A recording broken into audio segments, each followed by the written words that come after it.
કેવા કેવા ગીતો હતા સાહેબ.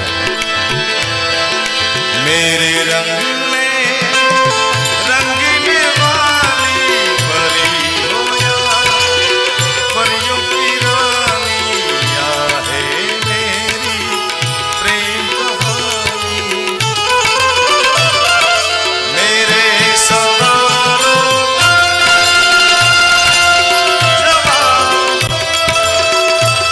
અત્યારે તો દાડ દિન મેસેજ આવે કે નો બોલું તો રાહ જોવાની અઠવાડિયું 15 દી 2 મહિના.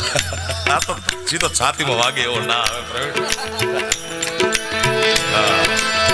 એનાથી આગળ જાય પ્રેમની ધારા 90-95 પછી પૂરી થઈ ગઈ સાહેબ. એની આગળ તમારે જોવાનીની વાત કરું તો એક મંઝિલ આહી તો ફિર પ્યાર ન કૈસે હો, ફિર પ્યાર ન કૈસે હો.